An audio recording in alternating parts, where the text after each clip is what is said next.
Hey folks, it's Aussie here. Today I'm going to waffle on a little bit about load factors and try and explain what they are and how you can figure them out for yourself. So what is a load factor?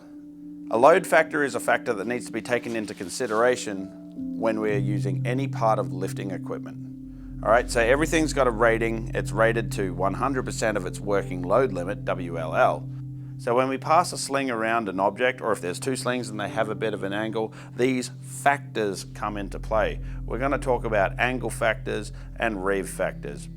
But let's have a look at something that we're all pretty familiar with. This backpack here. I don't know what this is rated to because I don't know straps. However, this strap, when it's used directly like this, is good for 100% of its rated capacity. Let's say it's good for 50 kilos. It's just a backpack. It's not rigging equipment. But when we pass that strap through this little buckle here, it may affect it. There is a factor there that may weaken this. I don't know. Let me tell you about something I do know about. Load factors when it comes to rigging equipment.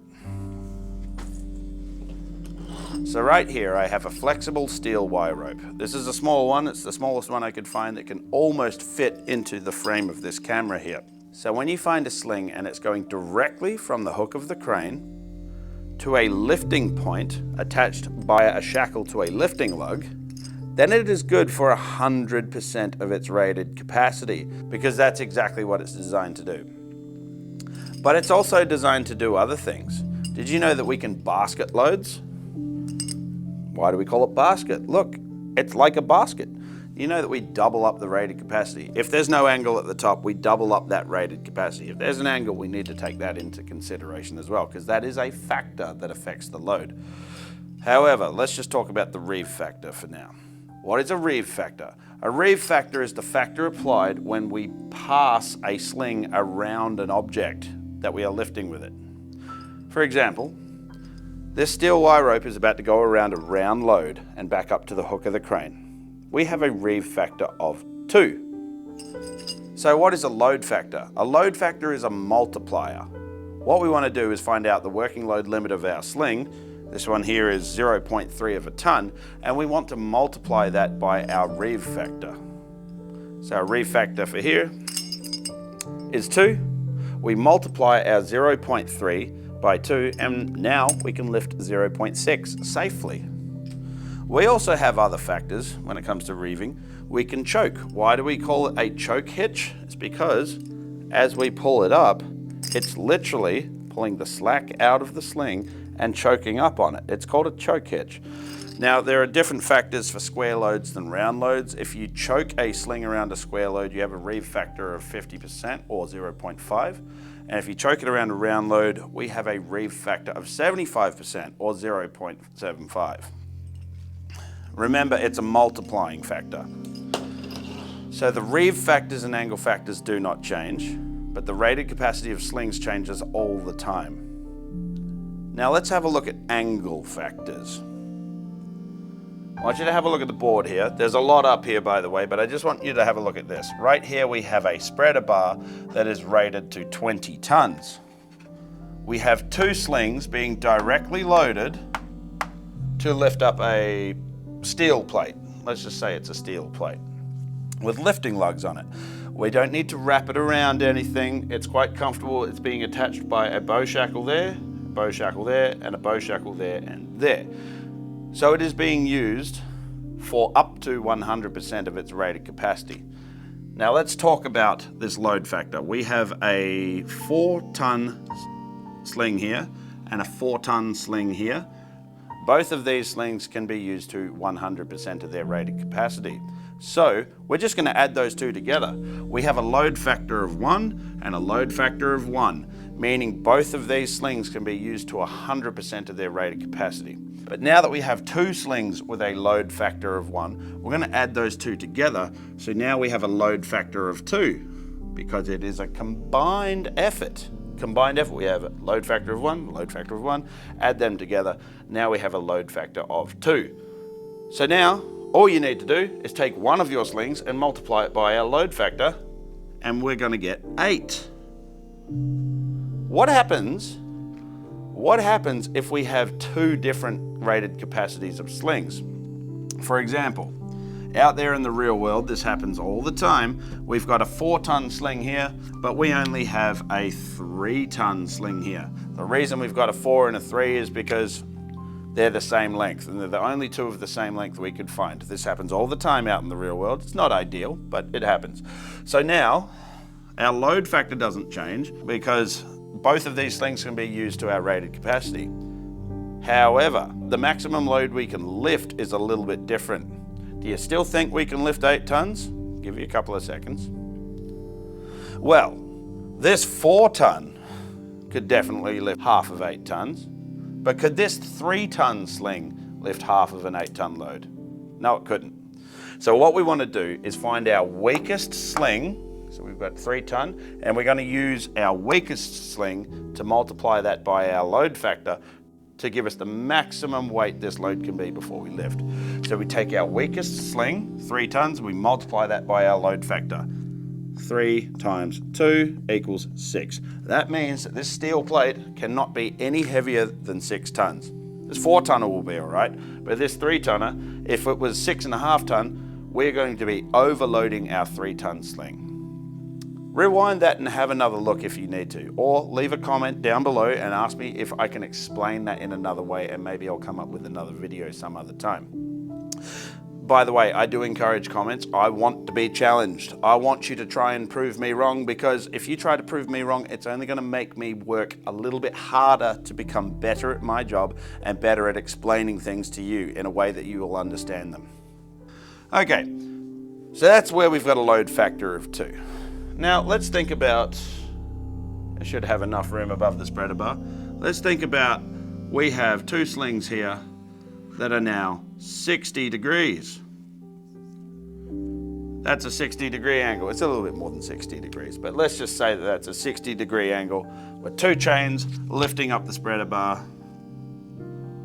and they're going up to the hook of a crane, and that's going all the way upstairs. Okay, so we've got a load factor of 2 here. That's great. What is our load factor at 60 degrees? Okay, so as I'm about to explain, angle factors. All right, folks, I want to talk about angle factors. Now, it's true that as the angle between 2 legs of a sling increases, the rated capacity decreases. I'll say that again. As the angle between 2 legs of a sling increases, the rated capacity decreases. But what does that mean? I want you to have a look at these for a second. Now, some of you may know that these are lifting clutches, used for lifting precast concrete or other things. Now, let's just imagine that they weigh 15 to 20 kilos each, right? They don't, but let's just imagine they weigh 20 kilos. If I hold these 2 20-kilo loads by my side like this, how long do you think I could hold them for? 2 minutes, 5 minutes, 10 minutes? Now, as I increase that angle a little bit, how long do you think I could hold them like this for? Not as long. And now when I increase that angle even more, how long do you think I could hold them for? That's right, a lot less time. Angle factors work the same way. As I've just shown you, as the angle between 2 slings increases, the rated capacity decreases. As we have an angle factor, it's impossible for a single sling to be used on an angle, because what's always going to happen is it's always going to be trying to get back to the vertical. So when we have angle factors, we know that there's more than one sling at play here. Let's have a look at this. We have a 60-degree angle. I know it's a little bit more than 60 degrees, but for the sake of this video, we're going to pretend that that's a 60-degree angle right there. So with the 2 slings at 60 degrees, it gradually decreases their rated capacity. Now let's say that we are, again, in an imperfect world, and we have a 3-ton sling here, and we have a 2-ton sling here, because we're still in that imperfect system. What we want to do is base all of our calculations off our weakest sling, because we know this one can handle it, but this is the one we're going to be basing our calculations off. So instead of multiplying 2 by 2, we don't want to multiply it by our load factor of 2, because the only way we have a load factor of 2 here is because we have 2 slings combined with a load factor of 1 each. So you add those 2 together and you'll get a load factor of 2. However, as I've said, the rated capacity of slings decreases as the angles increase. But we don't just go straight from 2 down to 1, do we? No, there's a whole bunch of decimals in between that. You go 1.99, 1.98, all the way to 1.01, etc. Another way of looking at load factors is a load factor of 2 means 200%. Now, no single object can be 200%. One object can only be as good as 100%, right? So that 2, or the 1.73, which we're about to discuss, indicates to me that there is more than one sling here. So at no point during our calculations do we want to multiply anything by 2 unless the load factor itself is 2. Ask me if you're not sure what I just said. As riggers, we want to be able to know what our angle factors are for 120 degrees, 90 degrees, and 60 degrees. 30 degrees is also beneficial, but don't worry about that now. I want you to figure that out after you've got your doggy's license. So 60 degrees. Let's go with our strongest angle. 60 degrees is weaker than 200%. We're going to have our magic number of 1.73, which is 60 degrees. How they come up with that number, I don't know. I don't know how they came up with that number, but I'm glad that they did, because now we know. So that 2, remember our load factor of 2 means it's good for 200%.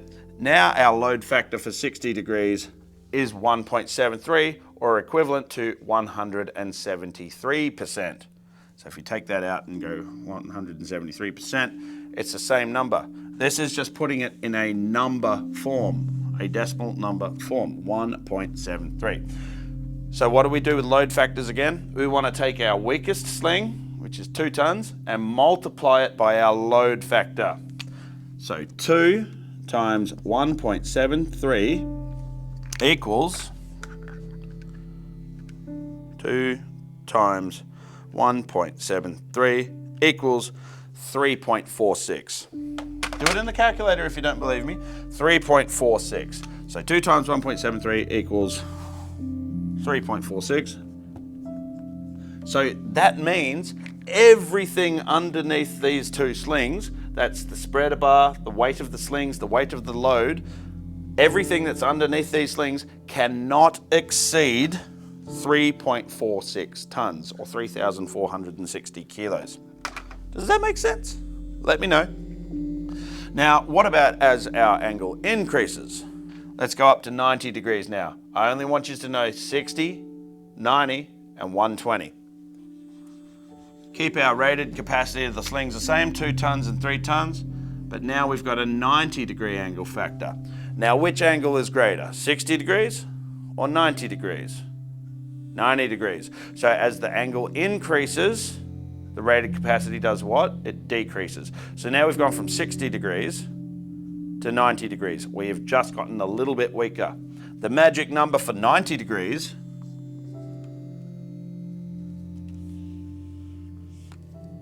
is 1.41, or 141%, but we're just going to write 1.41. So what number is stronger, 1.73 or 1.41?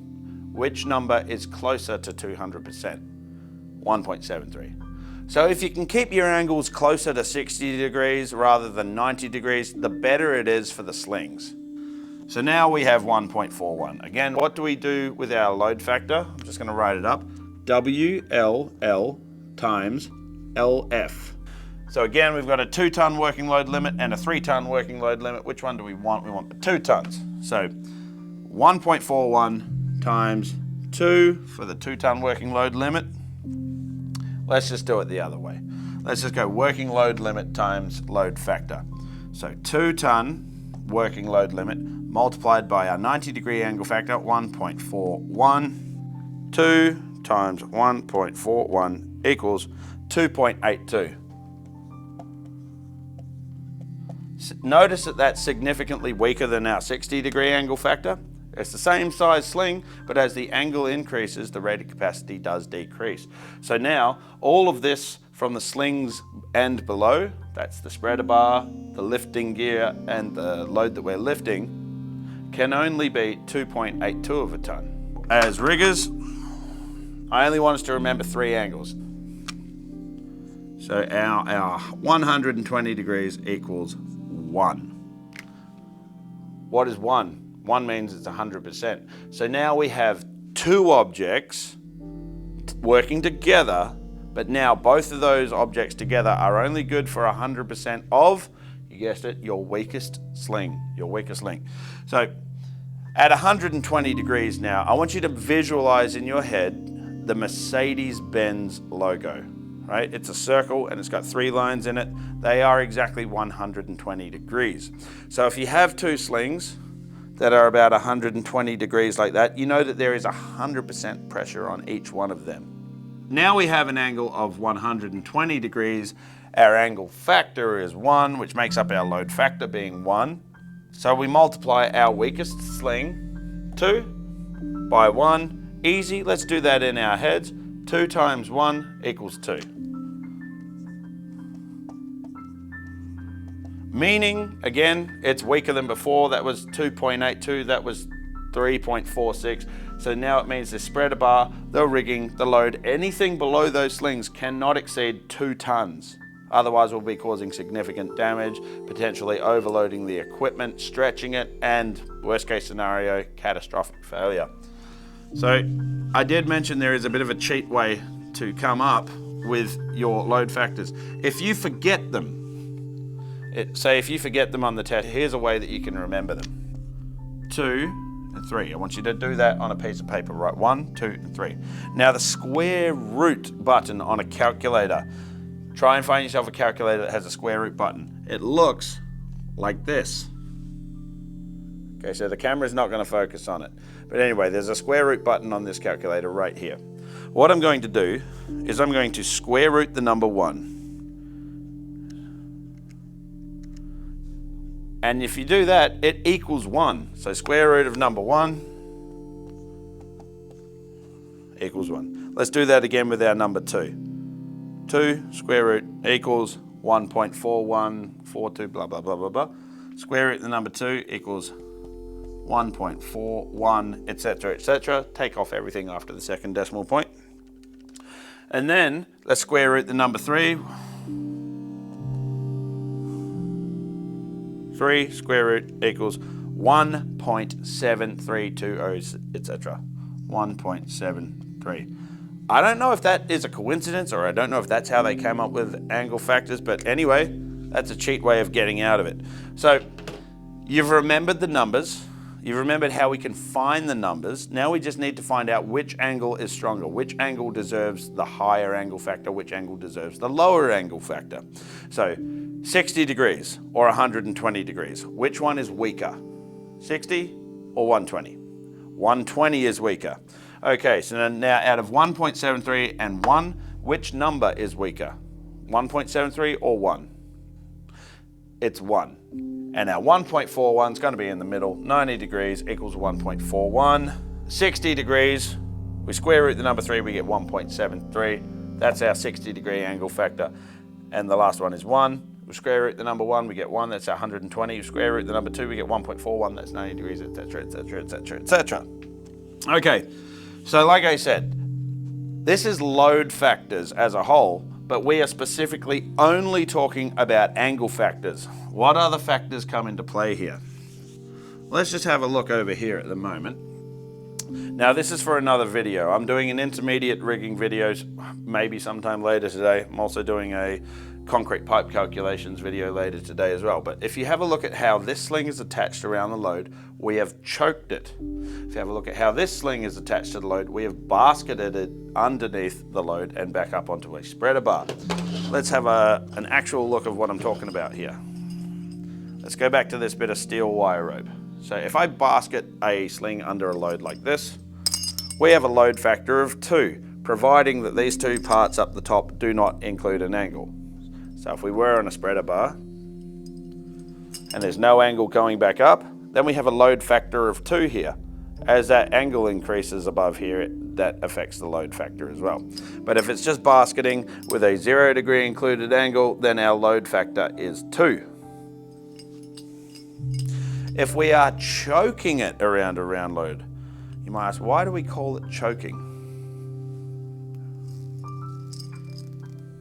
If we are choking it around a round load, you can see here that it chokes back up on itself. It wants to bind up on itself.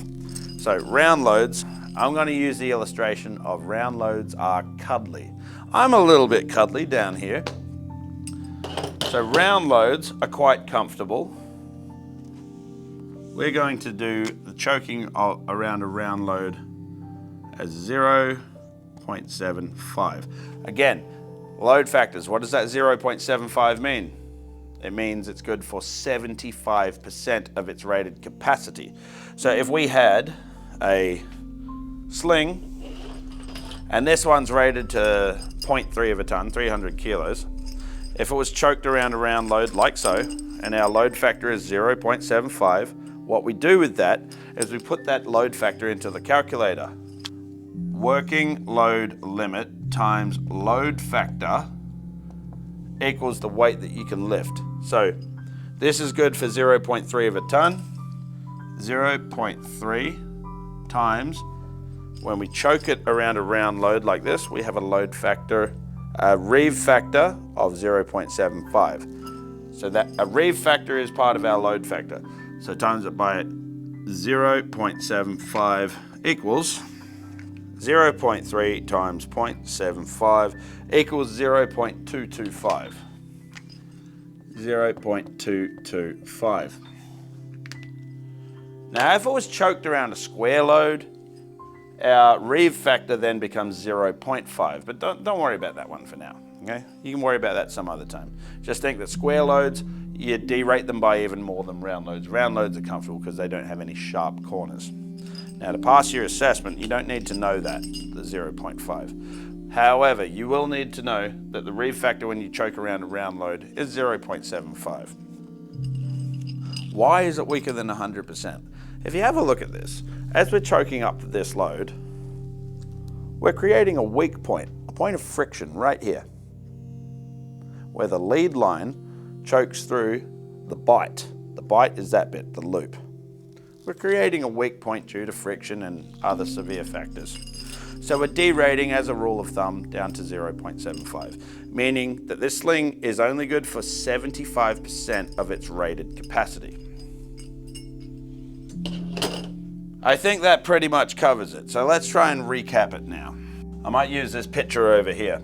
Okay, so we've got our concrete pipe, our 2-ton sling. Now we know 2-ton slings are green, right?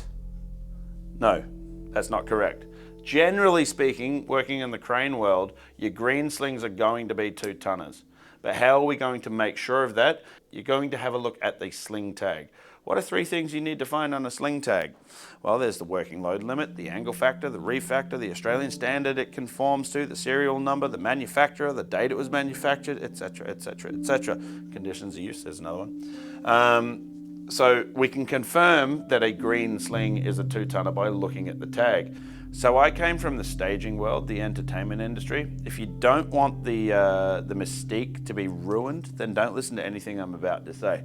Once you know how stage productions and show business works, it kind of does take the glitz and glamour out of it a little bit. However, it's such an awesome world to see how things go together, things are held up, and how all those lights and fireworks and all that stuff come together. It's pretty cool, and it all comes down to rigging, where you put things in. So anyway, like I was saying, I come from the staging world. Everything is black. We wear black, our boots are black, our clothes are black, our hats are black, the slings are black, the stages are black. The insides of them anyway, because they don't want people seeing what's going on upstairs, all the rigging, all the slings, all the chain motors and stuff. Not because they don't want people to see it because they want to copy their ideas. No, it's because it's not part of the show. The rigging is not part of the show. The show's all the glitz and glamour and the lights and the fireworks and the flames and the speakers and the guitars and the etc. Let me get off that tangent for a second. Can we rely on the color of a sling to find out its rated capacity? No, you can't. And that's because of things like the staging industry. So you always want to have a look at the sling tag. All right. Now, with that being said, I'm going to backtrack a little bit and say that this red sling here is a 5-tonner and this green sling here is a 2-tonner. This green sling has been attached in a basket hitch underneath the round load with a 0 degree included angle. The load factor of this one is 2. and it's a 2-ton sling. So the most amount on this end that this sling can lift up is 4 tons, because it's a load factor of 2, it's a 2-ton sling. Multiply your working load limit of 2 tons by your load factor of 2, and it's going to give you 4 tons. So this is how much this sling can lift at this end. However, this sling here, it's choked around a round load, so we've got our reeve factor of 0.75. Now, it's red, so I'm just going to tell you it's a 5-ton sling. Always check the sling tag. All right, so our load factor here is 0.75. Now you'll see that there is one crane lift here going on here, and there's another crane up here. Don't worry about that. I'm going to be making a video about intermediate rigging later on, which comes down to working out calculations for a multi-crane lift, so more than one crane. If anyone's interested in doing intermediate rigging, don't watch this video. There'll be more of them coming up later on. And if you want to like and subscribe to this channel, I'd really appreciate the followers, so go ahead. And again, I keep saying it, comments, folks, comments. Comments is going to help me create better content. I want to create the best content for you, so I need the comments down below. So we've just choked our red sling around the round load. What's the maximum weight that can be lifted with the red sling here? It's a 5-tonner. So 5-ton working load limit, multiply that by our load factor of 0.75. We did this before, it equals 3.75. And then this one, don't need a calculator for it because it's a 2-ton sling and it's basketed under a round load. We have a load factor of 4. Now, by the way, if you're only coming in for your doggies ticket and later your basic riggers ticket, you cannot perform dual crane lifts. You cannot perform multi-crane lifts with that license. However, you can still be part of the rigging crew if you're on that team as a basic rigger or a doggy, as long as you have an intermediate rigger or above on site there calling the shots. Now, we're just looking at dogging stuff. I'm going to use this image a little bit later for an intermediate rigging video. So let's go back and just have a look at what we've come up with.